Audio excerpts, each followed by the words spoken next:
Hi, everyone. This is a brief overview of the healthcare domain and how a business analyst would play a part in it.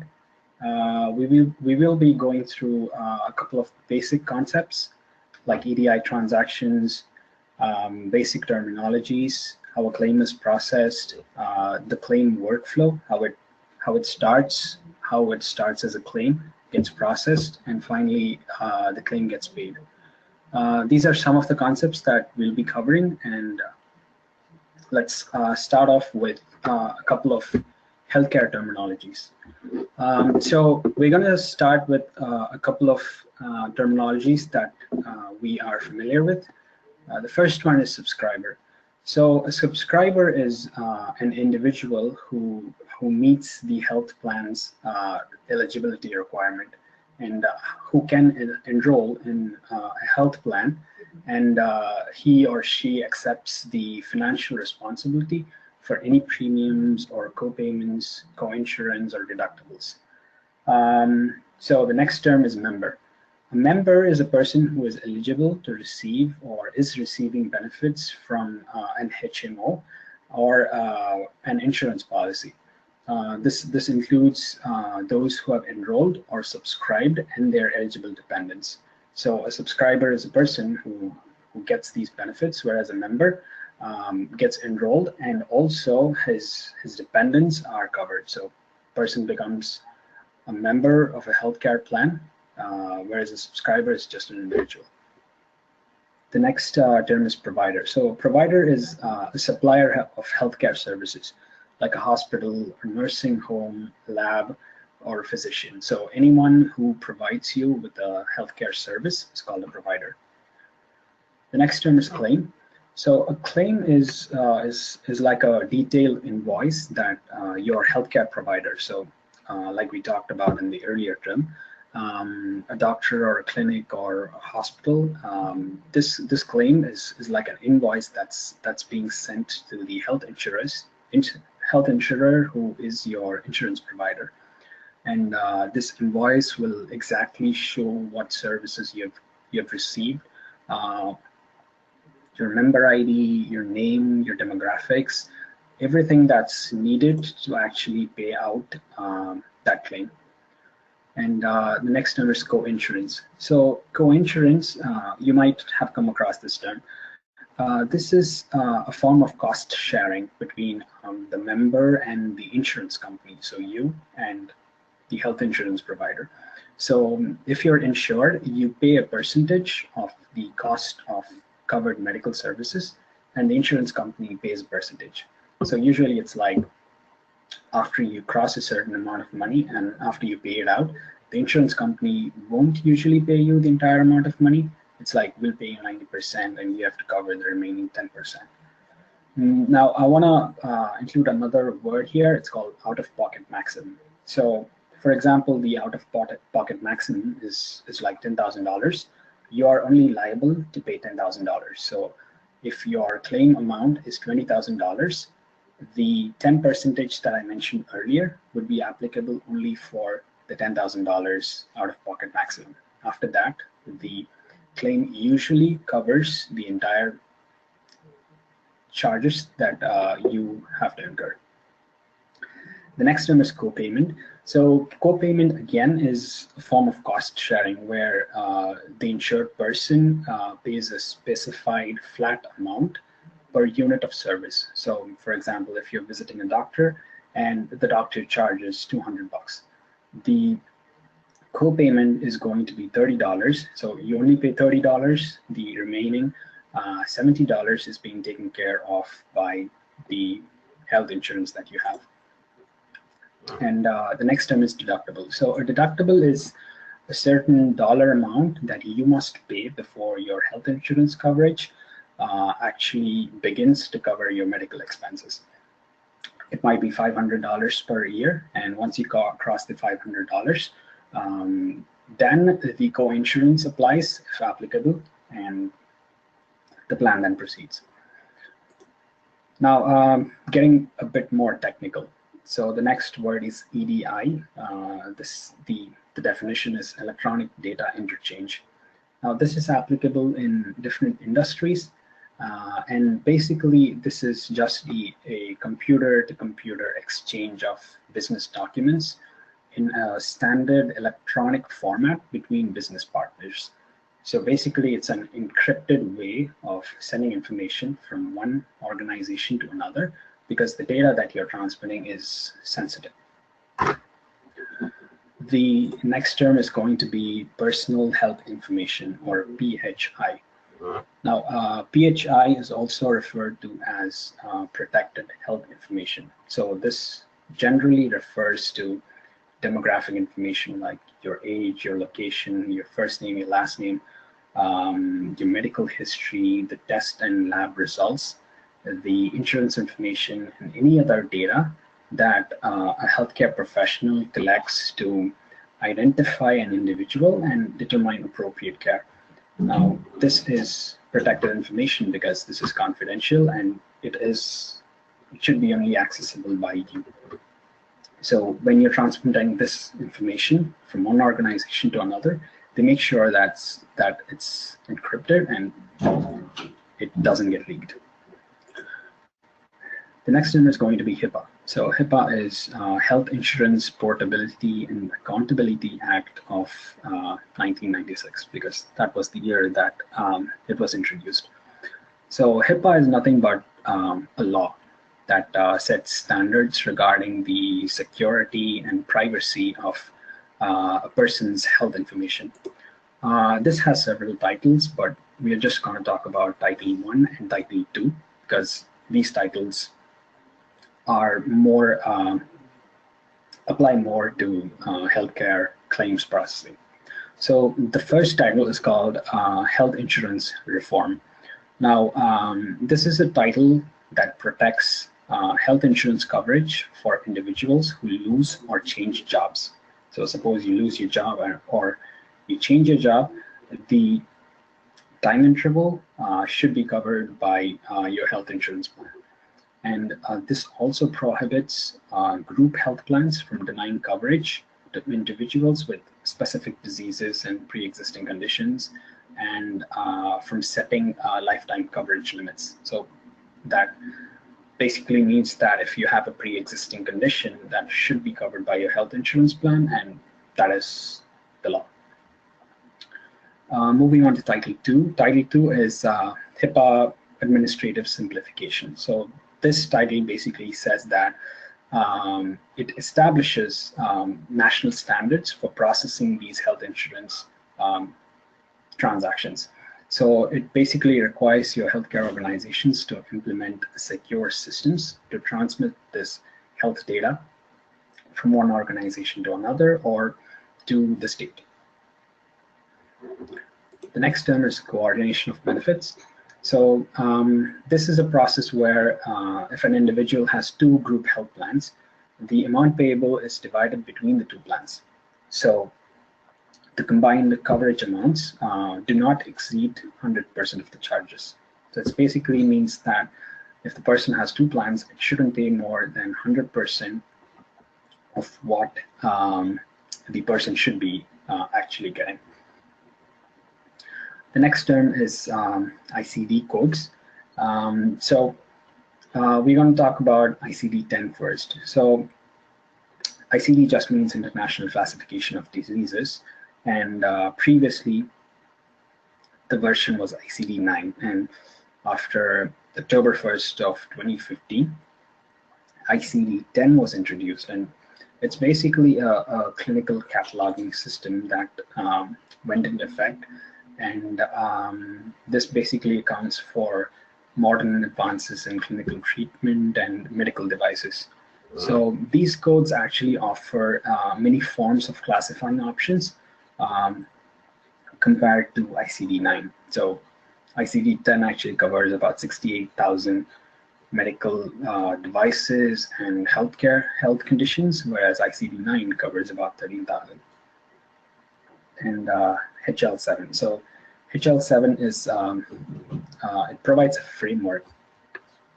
It's health level 7, and this provides a framework where the exchange the sharing and retrieval of electronic health information. This basically follows a certain structure, and these standards are basically how information is defined and communicated from one party to another. So it sets what language to use, what the data structure of the file should be, what the data types should be. So this basically helps the integration between different systems. The last term is AXE X12. So ASC is Accredited Standards Committee. So it's an organization, and it was chartered by the American National Standards Institute, and it develops and maintains these X12 EDI content and establishes standards for it. So these EDI files are basically XML schemas, and the organization or committee, they actually determine how these standards should be and how the file structure should be. Great. So moving on to the next slide. So in this slide, we'll be looking at how a claim is processed. So starting off, a person goes to a healthcare provider. So the healthcare provider is a hospital or a doctor or clinic. So the member actually has a valid health insurance, and he will visit an in-network healthcare provider or a doctor for a particular service. Now, this healthcare provider provides this service to the member, and then the healthcare provider submits a claim or an invoice to the health insurance provider. So this is basically a document that gives you details about the patient, what service was received, and this is sent in an encrypted way to the insurance provider. Now, the insurance provider actually processes these claims. He makes sure that there are no data errors or there are no conflicting data from previous claims, and makes sure that the correct amount is paid. So after this is paid, an explanation of benefits is provided to the member. So this basically states that, okay, this was the service that you received, and this was the amount that we paid. This is why we didn't cover some of the costs. So it's basically information for the member. Then the healthcare provider will send a bill to the member if a balance needs to be paid. So if there's $100 that can be covered by the healthcare provider, the amount is sent to the member, and the member has to pay it back.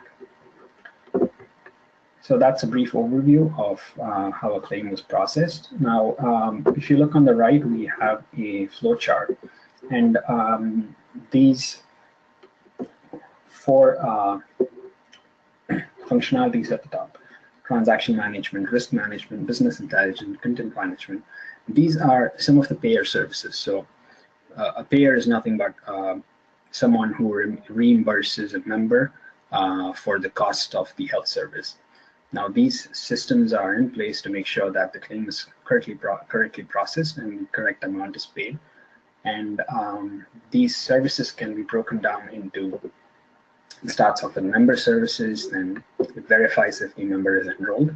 It goes to provider credentialing, where it makes sure that the correct provider is being sent that particular claim.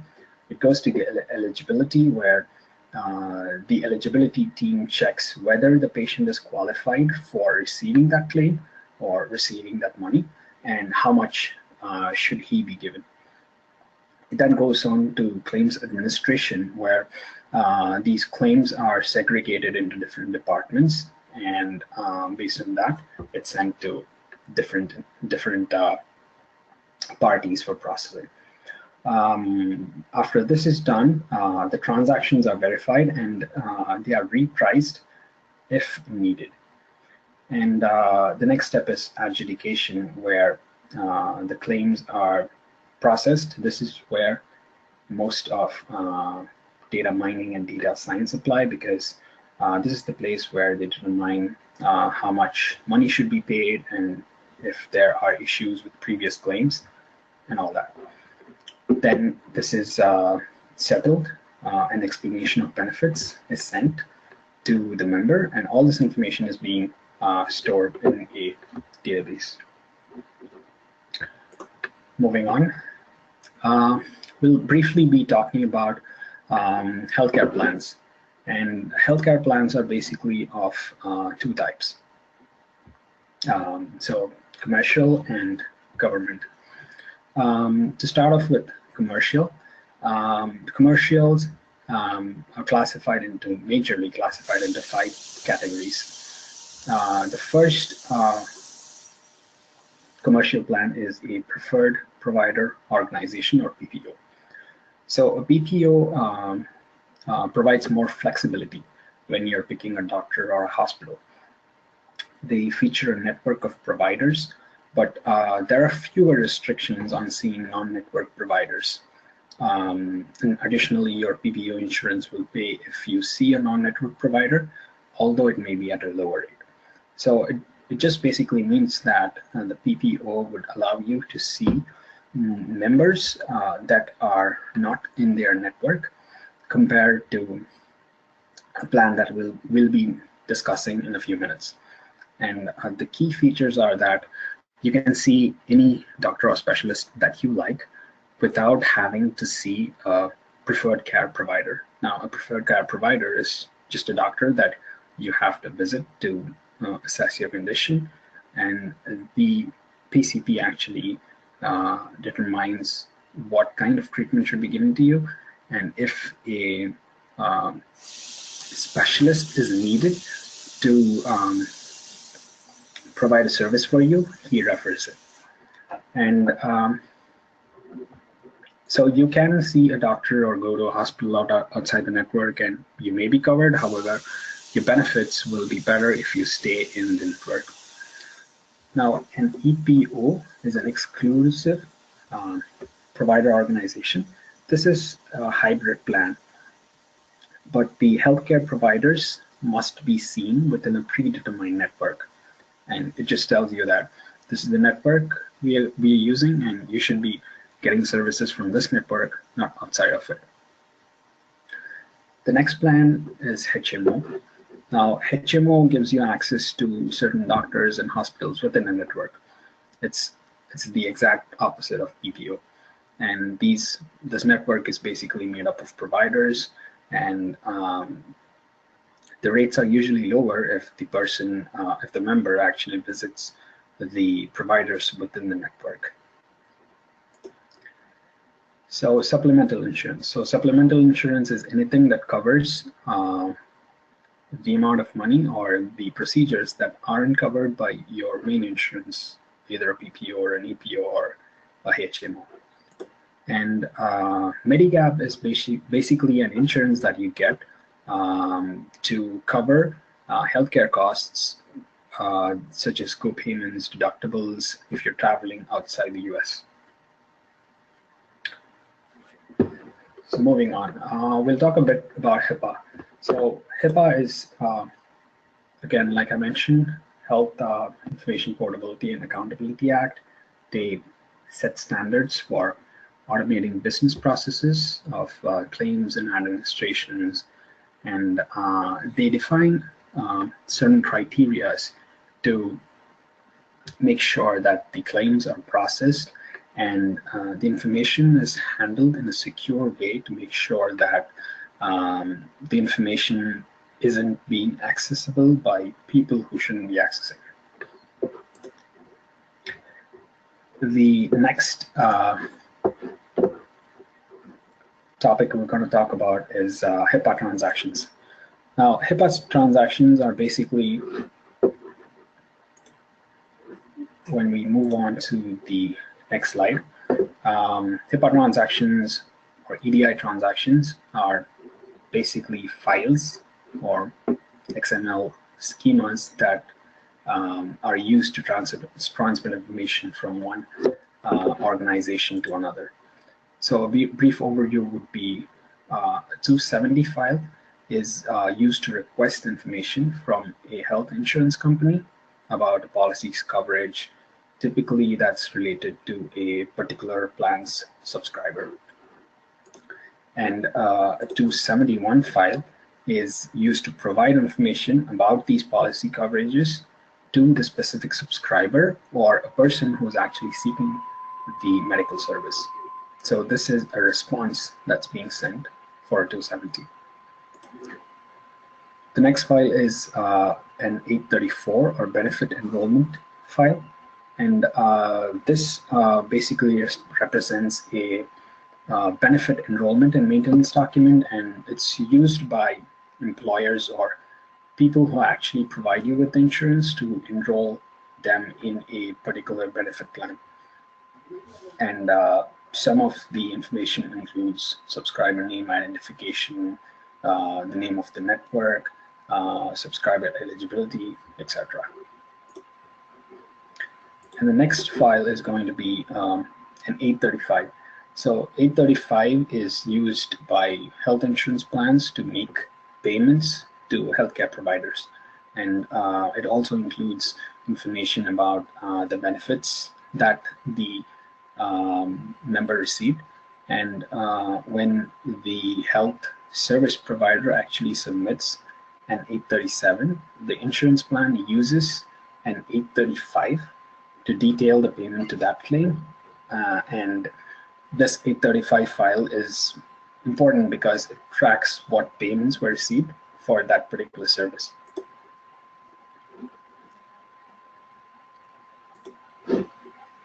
The next file is going to be an 837. So an 837 is just a format that should meet HIPAA requirements, and it's a standard healthcare claim file. This just gives you a description of the patient, the condition, the services received, and the cost of the treatment. And these 837 files are split into 3 groups: professional, institutional, and dental practices. And a 276 file is used by healthcare providers to verify the status of a claim submitted previously to a payer, such as an insurance company. And a 277 file is used by healthcare payers to report on the status of that claim. So a 277 is a response to a 276. And we'll briefly touch about the Affordable Care Act plan, or Obamacare. This was enacted in March 2010. So the intention of the plan was to make sure that most people are covered and they get more benefits. They have to pay less money for the benefits that they're seeking.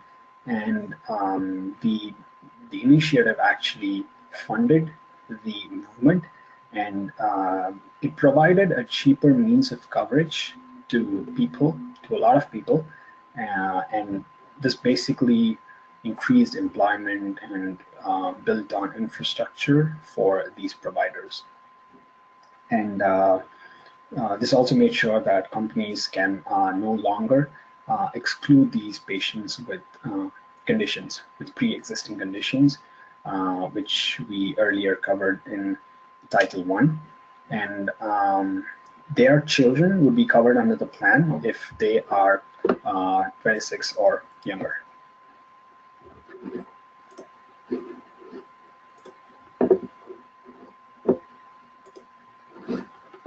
We'll briefly touch about eligibility and benefits. So patient eligibility is a section of healthcare claims processing where the patient's eligibility and benefits are verified to every appointment.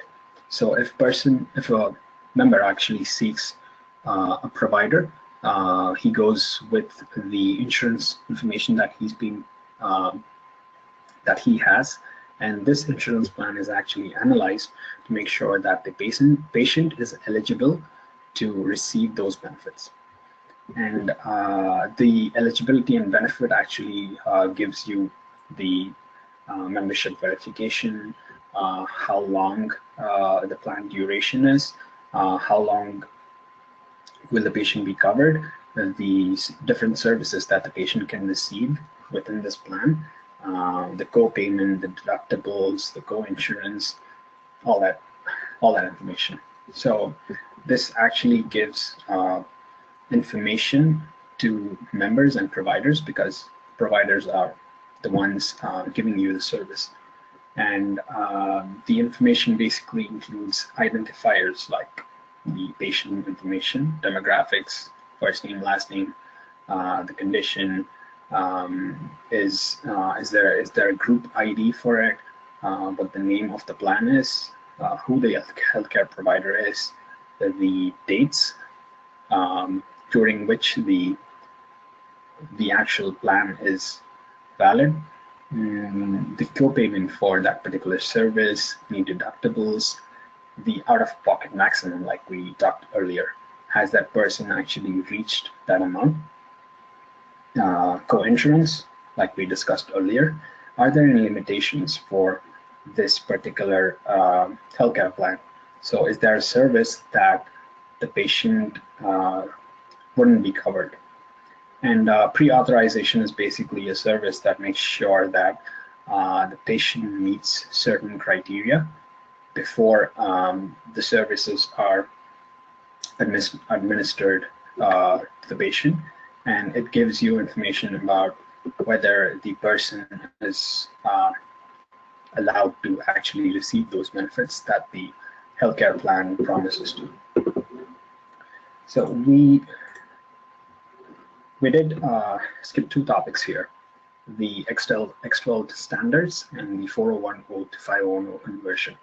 So X12 standards are basically HIPAA standards that make sure these conditions, whatever information goes into these files that we discussed earlier, are of a certain syntax.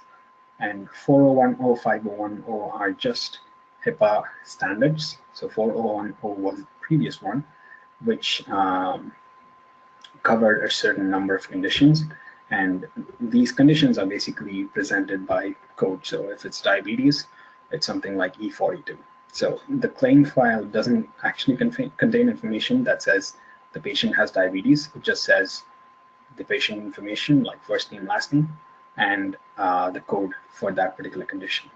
And 5010 is basically a code that was implemented as an update for 4010, and the conversion process was put in place. So people who were using the older 4010 version, for example, E42, will be converted into E429 to make sure that it corresponds with the 5010 standards. So that is basically a brief overview of the healthcare system in America, and it's basically information that would get you started about the health insurance domain, how claims are processed, and other details.